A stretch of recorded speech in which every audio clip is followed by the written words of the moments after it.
தொடர்ந்து மோசேயுடைய காரியங்களை குறித்து பார்க்க போகிறோம். மோசேயுடைய வாழ்க்கையை குறித்து 5 காரியங்களை சொன்னேன். மோசேயுடைய ஊழியத்தை குறித்து இப்பொழுது உங்களோடு பேச போகிறேன்.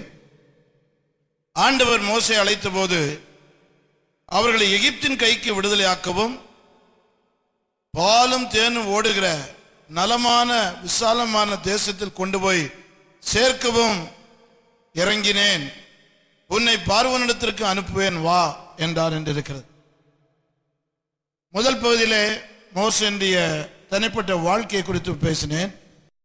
இப்பொழுது ஊழியத்தை குறித்து அதை அடிப்படையாக வைத்து நாம செய்ய வேண்டிய காரியங்களையும் உங்களோடு பகிர்ந்து கொள்வேன். ஆண்டவர் மோசே அழைத்தனுடைய பிரதான நோக்கம் மக்களை அடிமைத்தனத்திலிருந்து விடுதலையாக்க செய்தார். ஆமீன் சொல்லுங்க. நமக்கு ஆண்டவர் அந்த பெரிய வேலையை தந்திருக்கிறார். இஸ்ரவேல் ஜனங்கள் எகிப்திலே அடிமையா இருந்தார்கள். அந்த அடிமைத்தனத்திலிருந்து அவர்களை விடுதலையாக்கத்தான் கர்த்தர் மோசேயை அழைத்தார். சபையின் பிரதான ஊழியமும் அதுதான். இயேசு கிறிஸ்துவின் பிரதான கட்டளையும் அதுதான். மக்களுக்கு நற்செய்தி அறிவித்து அவர்களை ரட்சிப்புக்குள் நடத்தி அவர்களை தேவ வசனத்திலே அவர்கள் வளரச் செய்வதுதான் இயேசு கிறிஸ்துவினுடைய கட்டளை என்று மத்தேயு 28:18-20 வாசிக்கிறோம். இயேசுவின் பிரதான கட்டளை இன்றைக்கு ரொம்ப கொஞ்சம் சபைகளில் தான் நடத்தப்படுதுன்னு நான் நினைக்கிறேன். நம்முடைய ஆண்டவர் ரட்சகருமாய் இயேசு எவ்வளோ போதனைகளை போதித்தார். அந்த போதனையில பெரிய போதனை நீங்க சபை நடத்துங்க, ஆராதனை நடத்துங்க என்பது அல்ல. அதெல்லாம் அவசியம், அதை நாம குறையா எண்ணவில்லை. பிரதான கட்டளை உலகமெங்கும் போய் சர்வ சிருஷ்டிக்கும் சுவிசேஷத்தை பிரசங்கம் பண்ணி அப்புறம் ஞானஸ்தானம் கொடுத்து சீஷராக்கி நான் உங்களுக்கு கட்டளையிட்ட யாவற்றையும் அவர்கள் கை கொள்ளும்படி அவர்களுக்கு உபதேசம்.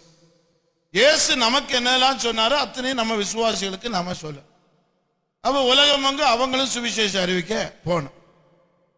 அப்போ சபையில் இன்றைக்கு பிரதானமாய் நடக்கிற ஊழியம் அதுன்னு சொல்ல முடியாது. இயேசு அதான் பெரிய கட்டளையா சொன்னார். நாம் ஆரம்பத்தில் அதை செய்தாலும் பிறகு கொஞ்ச நாள் கழிச்சு நம்முடைய பிரதான ஊழியமா இப்ப என்ன நடக்குது? ஞாயிற்றுக்கிழமை ஆராதனை நடத்துறோம். இது ஒன்றும் தப்பு கிடையாது. ஆராதனை கண்டிப்பா அவசியம்.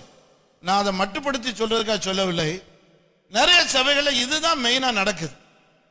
ஒரு சண்டே சர்வீஸ் முடிந்து விட்டால் ஒரு பெரிய ஊழியம் அந்த வாரத்தில் முடிந்தது போல உணர்கிறோம். அந்த ஞாயிற்றுக்கிழமை ஆராதனைக்கு முக்கியத்துவம் கொடுப்பது தப்பு அல்ல. ஆனா நிறைய சபைகள்ல அதுதான் இம்பார்ட்டன்ட் ஊழியமா இருக்கிறது தான் தப்பு. இயேசுவின் கட்டளை அது அல்ல. இயேசுவின் கட்டளை இயேசுவை அறியாத ஆட்களுக்கு இயேசுவை அறிவிக்கணும். இன்னொரு வகையில மோசேயுடைய கண்ணோட்டத்தில் பார்த்தால் பாவ கட்டில் இருக்கிற அடிமைத்தனத்தில் பார்வோனுடைய கட்டில் இருக்கிற மக்களை விடுதலை ஆக்கிறது. அதனாலதான் ஆண்டவர் சொன்னார், ஒருவருக்கு 100 ஆடு இருந்து அந்த 100 ஆட்டிலே ஒன்று காணாமல் போனாலும் 99 ஆடுகளும் அங்க மந்தைக்குள் இருந்தாலும் இந்த 99 ஆடுகளை விட்டு காணாமல் போனதை தேடணும். அந்த இம்பார்ட்டன்ஸ் அது கொடுக்கிறான். அப்ப 99 இருக்குத, இதே எவ்வளவு பெரிய காரியம் அப்படின்னு எண்ணாத. தேவன் நம்ம சபையில நம்ம ஊர்ல இருக்கிற ஆட்கள் 99% கிறிஸ்துவுக்குள் வந்தாலும் அந்த கிறிஸ்துவுக்குள் வராத ஆட்களுக்கு தான் நீ கவனம் செலுத்துன்னு சொல்றார். நாம இப்போ 99 உள்ள இல்ல, ஒண்ணுதான் உள்ள இருக்கு. 99 வெளியே தான் இருக்கு. நம்ம ஊழியம் முழுவதும் இந்த ஒரு ஆட்டுக்கு தான். காலை கூட்டம், சாயங்கால கூட்டம், பைபிள் ஸ்டடி, காத்திருப்பு கூட்டம். நம்ம பிரசங்கம் போதாதுன்னு வெளியூர்ல இருந்து பிரசங்கார கூட்டிட்டு வந்து அவர் கருத்தரங்கு, ஆழமான செய்தி, ரொம்ப ஆழமான செய்தி, அப்புறம் ஒருவனுக்கு விளங்காத செய்தி. இப்படி நாம யாருக்கு இந்த ஒரு ஆட்டுக்கு 99 வெளியே நிக்குது.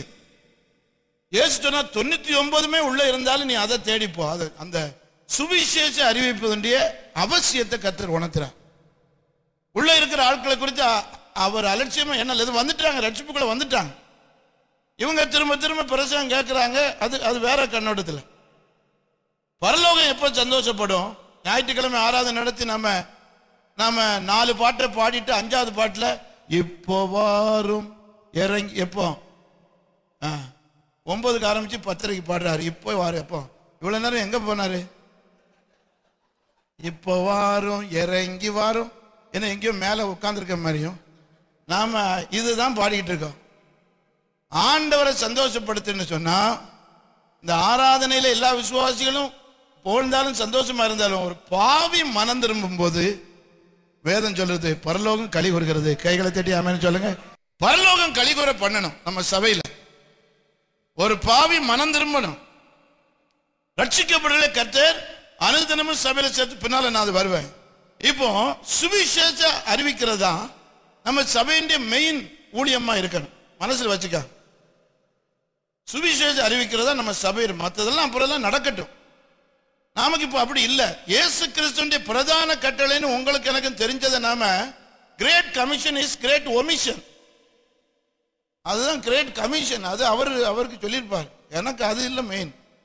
இருக்கிற பேர் 100, 200, 500 இவங்களை நடத்தி கொண்டு போறதா நமக்கு தேவை. நமக்கு தேவை பூர்த்தி ஆயிட்டு. கஷ்டப்பட்டோம், பாடுபட்டோம். இப்போ ஓரளவுக்கு சபை வளர்ந்துருக்குது, குடும்பம் நல்லா நடந்துகிட்டு இருக்குது. அல்லேலூயா. இப்போ சாகிறதுக்கு ரெடி ஆயிட்டான். இனி வேற ஒன்றும் இல்லை. இன்னும் 50 வருஷம் இருந்தாலும் இதைத்தான் செய்ய போறேன். அப்போ வேற ஒன்றும் நோக்கம் இல்லாம இருக்குது. இப்படி இல்லாதபடி பாவிகள் மனம் திரும்புறது நான் உங்களுக்கு சொல்றேன். இதுவரையிலும் நடக்காம இருக்கும்.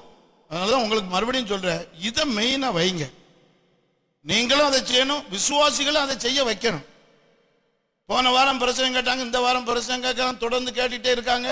ஒரு வாரத்துக்கு அடுத்த வாரத்துக்கு இடையில என்ன செய்திங்க நாம கேட்கறது இல்லை.